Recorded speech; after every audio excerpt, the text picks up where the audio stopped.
নাফসিল লাওয়ামা। আল্লাহ রাব্বুল আলামিন সূরা কিয়ামা 29 নম্বর পারার একটি সূরা, সেই সূরাতে প্রথমে কসম খেয়ে বলেছেন, আমি কিয়ামতের কসম করে বলছি, ওয়ালা উকসিমু বিন নাফসিল লাওয়ামা, এবং আমি কসম করেছি করে বলতেছি যে নফস আছে, অন্তর আছে, মন আছে, এই মনের ব্যাপারে লাওয়ামা এক প্রকার নফস আছে, এই নফসের কসম খেয়ে আমি আল্লাহ বলতেছি, বলেন সুবহানাল্লাহ। আল্লাহ তাআলা আমাদের নফসের ব্যাপারে বলেছেন, এই নফসের ব্যাপারে আসলে বলেছেন যেমন নফস অর্থাৎ অন্তর, মন, মানুষের অন্তর, মানুষের মন, এটা হলো তিন প্রকারের হয়ে থাকে। বলা হয়েছে নফস, সুফিয়ান ইকরাম বলেছেন তিন প্রকার। প্রথম প্রকার হলো নফসে আম্মারা, দ্বিতীয় প্রকার নফসে লাওয়ামা, আর তৃতীয় প্রকার হলো নফসে মুতমাইন্না। প্রথমে হলো নফসে আম্মারা। ইউসুফ আলাইহিস সালাম ও জুলাইখা আলাইহিস সালাম উভয়ের যে ঘটনা ঘটেছে, সূরা ইউসুফ 13 নম্বর পারার প্রথম যে আয়াতে আল্লাহ তাআলা বলেন, ওমা উবাররিউ নাফসি ইন্নান নাফসা লাআম্মারাতুম বিসসু।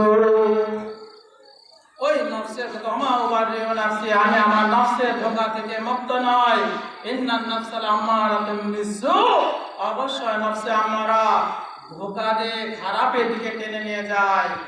ইল্লা মা রাহিমা রাব্বি ইন্না রাব্বি গফুরুর রহিম, কিন্তু যে ব্যক্তিদেরকে, যাদেরকে আল্লাহ তাআলা হেফাজত করেন, সে নফসে আম্মারা ধোঁকা থেকে বেঁচে থাকতে পারে। সবাই বলি আমিন আমিন।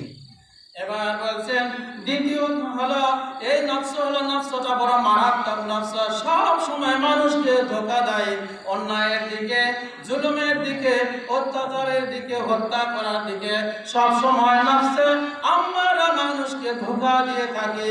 যেমন মানুষ বোঝে মানুষকে হত্যা করা হারাম, জুলুম, এরকম মানুষ বোঝে মিথ্যা কথা বলা হারাম, মানুষ বোঝে, পুরুষ মহিলা মা বোনেরা সবাই বোঝে নামাজ ছেড়ে দেওয়া হারাম, কিন্তু এই নফস বলে যে নামাজ পড়লে এখন করে কি হবে, বয়স কম আছে, চেহারা মানুষ দিয়ে এখন এত নামাজের ঝোঁকের দরকার, এরকম নফসে ধোঁকা দেয়। বলেন ঠিক কিনা?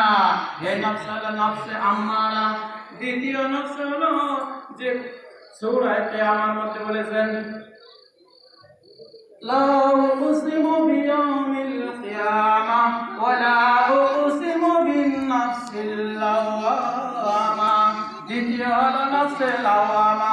এই নফসে লাওয়ামা অর্থাৎ কোন মানুষ একটা ধাক্কা দেয়, মনের মধ্যে যখন খারাপের খেয়াল আসে, নামাজ পড়ে না সে ব্যক্তি মনের মধ্যে এরকম ধাক্কা দেয়, হে নামাজ তরফদারি, তুমি কি জানো নামাজ কত বড় মারাত্মক একটি ইবাদত আল্লাহ রাব্বুল আলামিন ফরজ করেছে, তুমি যে পড়লে না, এই নামাজ কাজা করার জন্য তোমার 2,88,00,000 বছর জাহান্নামে জ্বলা লাগবে। বলুন নাউযুবিল্লাহ।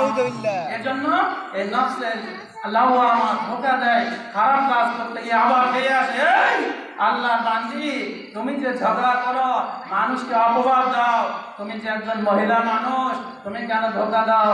তোমার মন চায় না যে তুমি ভালো হতে? এরকম ভাবে নফসে লাওয়ামা ফিরে নিয়ে আসে।